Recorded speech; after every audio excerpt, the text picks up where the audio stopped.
जैसा कि आप सभी जानते हैं, सच की हमेशा जीत होती है और हमारी एक छोटी सी प्रयास आप तक बड़ी खबर पहुंचाती है। तो स्वागत करते हैं आप सभी का STS न्यूज़ चैनल पर। आगे बढ़ने से पहले आप इस वीडियो को लाइक और चैनल को सब्सक्राइब जरूर कर ले और साथ में बेल आइकन भी प्रेस कर ले। चलिए बढ़ते हैं खबरों की।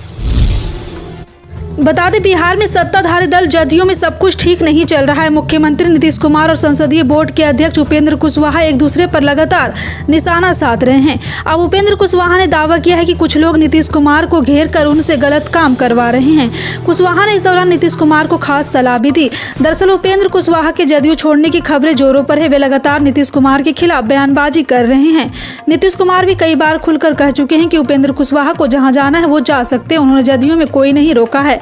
इस बीच उपेंद्र कुशवाहा ने बुधवार को बड़ी मांग की है। दिल्ली पुलिस ने PDP नेता और जम्मू कश्मीर के पूर्व मुख्यमंत्री महबूबा मुफ्ती को हिरासत में लिया है। महबूबा मुफ्ती जम्मू कश्मीर में प्रशासन द्वारा अतिक्रमण के खिलाफ कार्रवाई का विरोध करने दिल्ली पहुंची थी। पुलिस ने महबूबा मुफ्ती के साथ मौजूद PDP नेताओं को भी हिरासत में लिया है। महबूबा मुफ्ती जम्मू कश्मीर प्रशासन के खिलाफ दिल्ली में विरोध प्रदर्शन करने पहुंची थी। इस दौरान उन्होंने कहा, जम्मू कश्मीर में गुंडा राज है। जम्मू कश्मीर को अफगानिस्तान की तरह तबाह किया जा रहा है। दिल्ली मेयर का चुनाव कराने के लिए आम आदमी पार्टी की ओर से सुप्रीम कोर्ट में दायर याचिका पर सुनवाई हुई। आपने इस याचिका में सुप्रीम कोर्ट के सामने 5 मांगे रखी है। आपकी याचिका पर सुप्रीम कोर्ट ने LG पीठासीन अधिकारी, निगम कमिश्नर और दिल्ली सरकार को नोटिस जारी कर दिया है। अब इस मामले में कोर्ट में 13 फरवरी को सुनवाई होगी।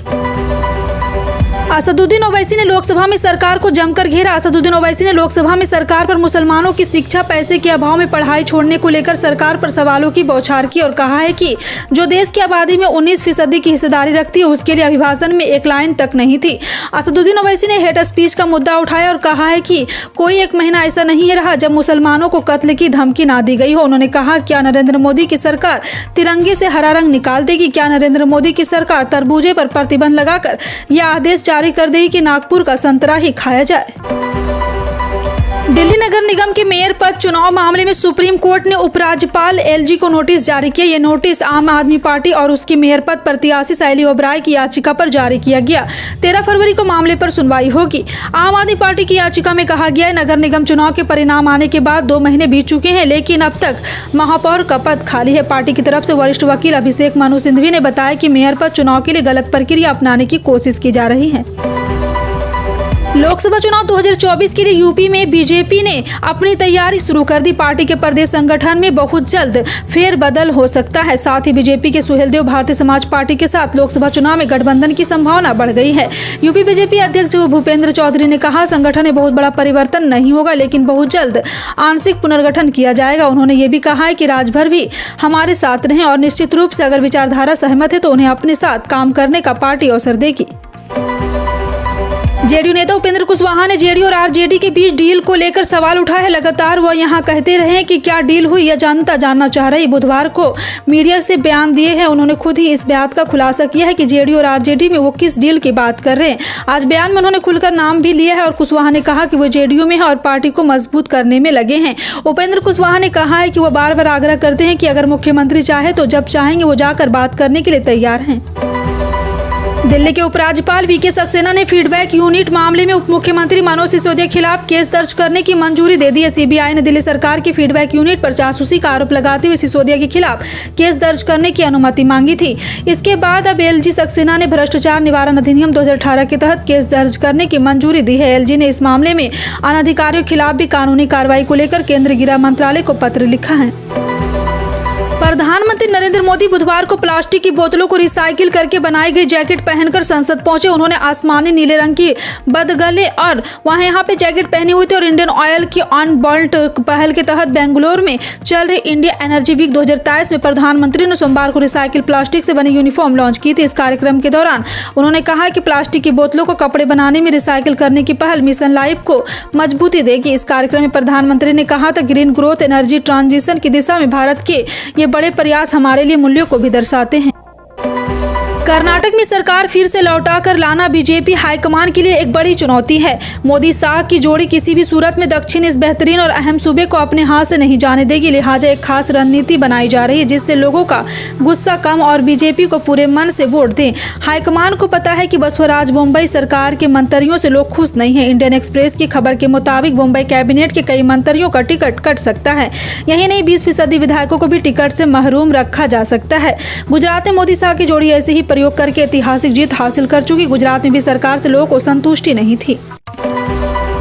भारत ने बुधवार को भूकंप प्रभावित सीरिया में देते हुए आवश्यक दवाओं, चिकित्सा उपकरणों समेत 6 टन और सामग्री उपलब्ध कराई है। बीती रात को राहत सामग्री C-130J सैन्य परिवहन विमान से भेजी गई। बता दें कि भारत के प्रभारी अधिकारी SK यादव ने बुधवार को तड़के सीरियाई अधिकारी को 6 टन राहत सामग्री सौंप दी।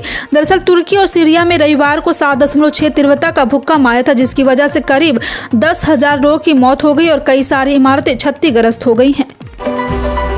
अब UPI के जरिए ATM से सिक्के निकाल सकेंगे। RBI ने आज मॉनेटरी पॉलिसी मीटिंग के बाद सिक्कों के लिए वेंडिंग मशीन लगाने की घोषणा की। RBI गवर्नर शक्तिकांत दास ने बताया उसकी योजना QR कोड पर आधारित कॉइन वेंडिंग मशीन लगाने की। वो इसके लिए पायलट प्रोजेक्ट शुरू करने जा रहा है। RBI गवर्नर शक्तिकांत दास ने कहा है कि इसके उद्देश्य सिक्कों की उपलब्धता को बढ़ाना है। उन्होंने बताया कि रिजर्व बैंक शुरुआती चरणों में इसे देश के 12 शहरों में शुरू करने जा रहा है। उत्तर प्रदेश के मुख्यमंत्री योगी आदित्यनाथ बुधवार को सूर्यमणिनगर और यहां पे आपको बता दें कि सूर्यमणिनगर में एक चुनावी रैली को संबोधित करते हुए कांग्रेस और माकपा पर जमकर बरसे। उन्होंने कहा कि कांग्रेस और माकपा ने ज्यादातर त्रिपुरा पर शासन किया। भाजपा 2018 में सत्ता में आई और 25 साल के वाम शासन को समाप्त कर दिया। 16 फरवरी को होने वाले विधानसभा चुनाव में दोनों दलों ने गठबंधन में लड़ने का फैसला लिया है। मुख्यमंत्री योगी आदित्यनाथ ने कहा कि त्रिपुरा में डबल इंजन सरकार द्वारा किए गए विकास की गति बुलेट ट्रेन तक पहुंच गई है। सरकार की गति को कोविड-19 महामारी के दौरान जनता ने महसूस किया, जब लोगों को मुफ्त टीके, मुफ्त इलाज और मुफ्त योजना भोजन मिल रहा था। भारत और ऑस्ट्रेलिया के बीच टेस्ट क्रिकेट इतिहास का पहला मुकाबला 75 साल पहले खेला गया था। इस तरह भारत को आज़ादी मिलने के साथ ही ऑस्ट्रेलिया से क्रिकेट सीरीज का भी आगाज हो गया था। टीम इंडिया उसी साल यानी 1947 के अंत में ऑस्ट्रेलिया के दौरे पर गई थी। इस दौरान दोनों टीमों के बीच 5 मैचों की टेस्ट सीरीज खेली गई। इन 75 सालों में भारत और ऑस्ट्रेलिया के बीच कई यादगार टेस्ट सीरीज खेले गए। दोनों टीम अब बॉर्डर गावस्कर ट्रॉफी के लिए टेस्ट सीरीज खेलती हैं। समय बीतने के साथ ही एशेज की तरह ही इस ट्रॉफी को लेकर दोनों टीमों के बीच रोमांच बढ़ा है। 75 साल बाद ऑस्ट्रेलिया की टीम टेस्ट सीरीज खेलने के लिए भारत आई हुई है। प्रधानमंत्री किसान सम्मान निधि योजना के लाभार्थियों के लिए बड़ी खबर है। अगर आप भी इस योजना का फायदा ले रहे हैं तो सरकार ने बताया है कि 10 फरवरी देश भर के किसानों के लिए जरूरी तारीख है। सरकारी अधिकारियों की तरफ से इस बारे में जानकारी दी गई है। देश के करोड़ों किसान 13वीं किस्त का बेसब्री से इंतजार कर रहे हैं। होली से पहले ही सरकार करोड़ों किसानों के खाते में इस किस्त से 2,000 रुपये ट्रांसफर कर देगी। PM किसान योजना के लाभार्थी किसानों को 10 फरवरी तक अपने बैंक खाते का KYC वेरिफिकेशन करवाना होगा।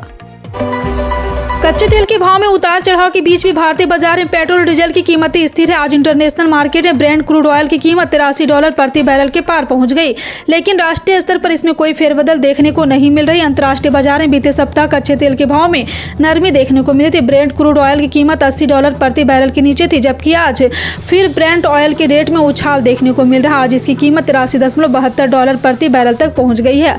जी हाँ, आपको बता दें कि देश के महानगरों की बात करो, दिल्ली में पेट्रोल 96.72 रुपये और डीजल 89.62 रुपये प्रति लीटर बिक रहा है। वैश्विक महामारी कोरोना से चीन में जहां हाहाकार मचा है, पिछले कुछ दिनों से चीन, दक्षिणी कोरिया, अमेरिका और जापान सहित कई देशों में कोरोना के मामले तेजी देखी गई। वहीं भारत में कोरोना धीरे धीरे दम तोड़ता नजर आ रहा है। देश में धीरे धीरे कोरोना खत्म होने की कगार पर पहुंच गया है। कोरोना के मोर्चों पर आज भी भारत के लिए राहत की खबर है। भारत में आज भी पिछले 24 घंटे में कोरोना के 100 से भी कम नए केस सामने आए, जबकि इस दौरान किसी भी व्यक्ति की मौत की खबर नहीं है। वायरस कोरोना संकट काफी कम हो गए हैं। पिछले 1 महीने से कोरोना ग्राफ में लगातार गिरावट देखी जा रही है। प्रधानमंत्री नरेंद्र मोदी ने बुधवार को लोकसभा में विपक्ष पर जमकर निशाना साधा। हालांकि इस दौरान अडानी को लेकर लगाए जा रहे विपक्ष के आरोपों पर PM ने कुछ नहीं कहा। इसे लेकर कांग्रेस के पूर्व अध्यक्ष राहुल गांधी ने सदन से बाहर पत्रकारों से वार्ता करते हुए उन पर पलटवार किया। उन्होंने प्रधानमंत्री मोदी पर अडानी को बचाने का आरोप लगाते हुए कहा है कि PM ने एक भी जवाब नहीं दिया। उन्होंने भाषण से सच्चाई दिखती। अगर अदाना मित्र नहीं है तो उनका कहना चाहिए था कि जाँच कराएंगे। सहकारिता मंत्री अमित शाह ने मंगलवार को लोकसभा में सहकारिता पर राष्ट्रीय नीति पर एक लिखित सवाल का जवाब देते हुए कहा है कि सुरेश प्रभाकर प्रभु की अध्यक्षता में 2 सितंबर 2022 को नई राष्ट्रीय सहयोग नीति तैयार करने के लिए एक राष्ट्रीय स्तर की समिति का गठन किया गया। उन्होंने कहा है कि इसमें सहकारी क्षेत्र के विशेषज्ञ, राष्ट्रीय, राज्य, जिला और प्राथमिक स्तर की सहकारी समितियों के प्रतिनिधि शामिल होंगे। इसके अलावा राज्य व केंद्र शासित प्रदेशों के सचिव और RCS के साथ साथ केंद्रीय मंत्रालय के अधिकारी भी हिस्सा लेंगे। मध्य प्रदेश में राष्ट्रीय स्वास्थ्य मिशन के तहत स्टाफ नर्स भर्ती परीक्षा में पेपर लीक का मामला इस वक्त गरमाया हुआ है। ये पेपर और परीक्षा वैसे ही 3 सालों के बाद हुई थी, जिसकी वजह से अभ्यर्थी काफी खुश थे। वो सोच रहे थे कि उनको जल्द ही नौकरी मिलेगी, लेकिन उनके अरमानों पर परीक्षा देते वक्त ही पानी फिर गया। आखिर कैसे ये पर्चा लीक हुआ, ये आपको बताते हैं। 7 फरवरी को ग्वालियर पुलिस ने स्टाफ नर्स परीक्षा समिति पेपर लीक कराने वाले बड़े गिरोह का भंडाफोड़ किया, जिसके बाद पेपर लीक कराने वाले गैंग के 8 सदस्यों को गिरफ्तार किया गया था। गैंग के सदस्यों में ग्वालियर, उत्तर प्रदेश, हरियाणा और बिहार के लोग शामिल हैं। इस गैंग ने नर्सिंग भर्ती परीक्षा में शामिल होने वाले अभ्यर्थियों में से 2 से 3 लाख रुपए पेपर उपलब्ध कराने का सौदा किया था। आजकल हम सभी ने किसी न किसी कारण से बैंक से लोन ले रखा है। किसी ने घर के लिए तो किसी ने कार के लिए कर्ज लिया है। अगर आप स्टूडेंट हैं तो अपने स्टूडेंट लिया हो सकता है, तो ये खबर आपके लिए काम की है, क्योंकि भारतीय रिजर्व बैंक ने कर्जदारों को बड़ी राहत दी है। RBI ने ऐलान किया है कि EMI लेट भरने का जो पेनल्टी लगती है उसे रिव्यू किया गया। इसके साथ RBI ने एक गाइडलाइन का ड्राफ्ट तैयार किया है, जिसे वो जल्द जारी करेगी। हालांकि अब लेट फीस कितनी देनी होगी इसकी अभी घोषणा नहीं की गई है। फिलहाल आपका इन सभी खबरों पर क्या कहना है, कमेंट सेक्शन में टाइप करके जरूर बताएं। इसी तरह की पल पल की अपडेट जानने के लिए जुड़ रहे हैं आप अपने NTS न्यूज चैनल से। मिलते हैं अगली बड़ी खबर में, तब तक के लिए जय हिंद।